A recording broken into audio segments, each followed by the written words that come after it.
अस्सलाम वालेकुम। मैं आपके उर्दू के उस्ताद ज़रनैन सलमान एक बार फिर आपके सामने ग्रामर के साथ। आज मैं आपको बताऊंगी कि मुरक्कब अल्फाज क्या होते हैं। तो गाइस, गौर से सुनिए। दो लफ्ज़ों या इसमों को मिलाकर एक लफ्ज़ बनाया जाए तो उसे इसम मुरक्कब कहते हैं।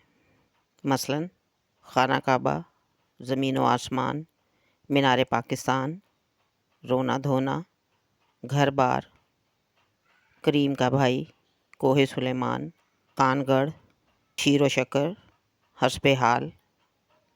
ये तमाम मुरक्कब अल्फाज हैं क्योंकि ये दो इसमों या इसमों को मिलाकर बने हैं और एक ही लफ्ज़ को ज़ाहिर करते हैं।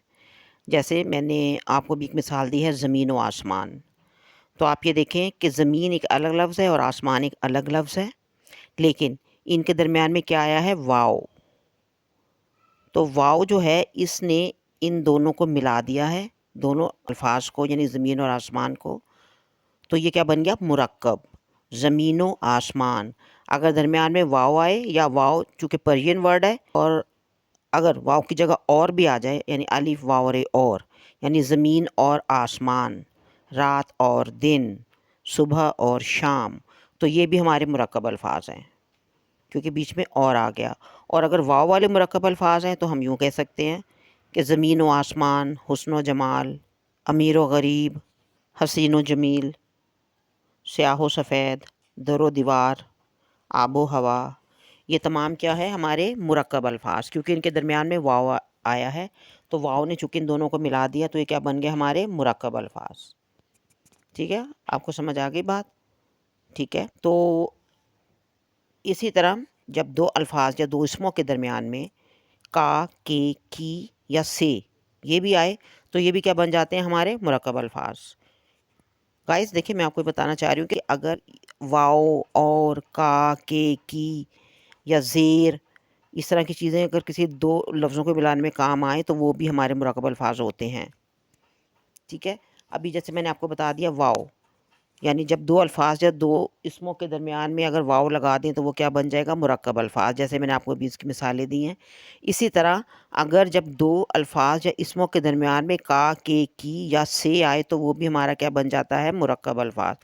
अब इसकी भी मैं आपको मिसाल दे देती हूँ।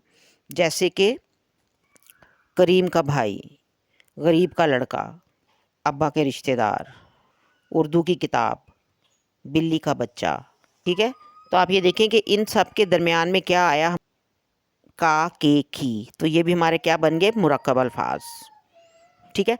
अच्छा, एक और स्किल हमारी हो सकती है मुरक्कब अल्फाज की, कि मुरक्कब अल्फाज जो है वो सिफ़्त और मौसूफ़ को भी मिलाकर लिखे जाते हैं। ठीक है। यानी सिफ़्त और मौसूफ़ को मिलाकर हम जो लिखेंगे तो वो क्या बन जाएंगे? मुरक्कब अल्फाज। जैसे मोटा लड़का, दोनों को मिलाया है। देखिए, मोटा क्या है इसमें? सिफ़्त, और लड़का क्या है इसमें? मौसूफ़। तो मोटा लड़का, यानी ये हमारा क्या बन गया? मुरक्कब। ये भी हमारे क्या बन गए? मुरक्कब अल्फाज। ठीक है। और जैसे हम ये कह सकते हैं कि नालायक लड़का। तो अब देखें, इसमें नालायक क्या हो गया? इसम सिफ़्त, यानी बेशक ये ख़ामी है, लेकिन मैंने कहा था कि इसम सिफ़्त क्या होता है? ख़ामी या खूबी बयान करना। तो नालायक क्या हो गया? ख़ामी। तो क्या बन गया? नालायक लड़का। तो ये भी हमारा क्या है? मुरक्कब अल्फाज है ये हमारे। नालायक लड़का। लज़ीज़ बिरयानी, लज़ीज़ हो गया सिफ़्त, बिरयानी हो गया मौसूफ़।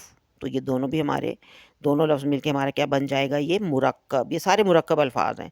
आगे मैं बाद में आपको बताऊंगी कि कौन कौन सी कैटेगरीज़ हैं, कि जिसके दरमियान में वाव आए तो वो कौन सा मुरक्कब होता है, जिनके दरमियान में का, के, की आए वो कौन सा मुरक्कब होता है, या जिनके दरमियान में, जिसके एंड एंड में नीचे ज़ेर आए तो वो कौन सा मुरक्कब होता है।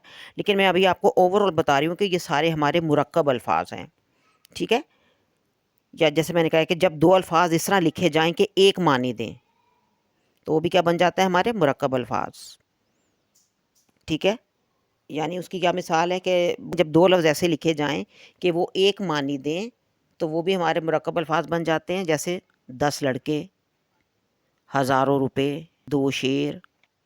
तो ये भी दो लफ्ज़ मिलके तो क्या बन गए? मुरक्कब अल्फाज। मैंने कहा ना, जब दो लफ्ज़ इस तरह लिखे जाएं कि वो एक मानी दें, तो वो क्या बन जाते हैं? मुरक्कब अल्फाज। 4 लड़के।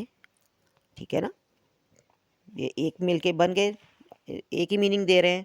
इसी तरह 10 लड़के, वो भी एक मीनिंग दे रहे हैं। हज़ारों रुपए, ये भी दोनों लफ्ज़ जो है मिलके एक ही मानी दे रहे हैं, तो ये हमारे क्या हो गए, ये भी हमारे मुरक्कब अल्फाज हैं। इसी तरह जब पहले लफ्ज़ के आखिरी हर्फ के नीचे ज़ेर आ जाए, यानी इजाफत आए, और अगला लफ्ज़ उसके साथ मिल जाए, तो वो भी हमारा क्या कहलाता है, मुरक्कब अल्फाज।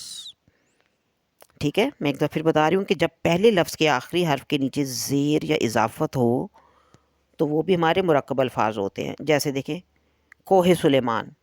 अब देखिए, कोह के नीचे ज़ेर है और सुलेमान, कोह सुलेमान यानी सुलेमान का पहाड़।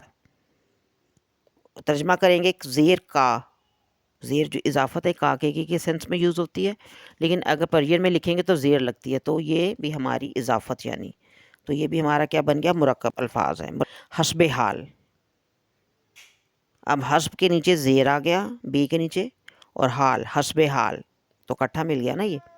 इसी तरह यादगार पाकिस्तान,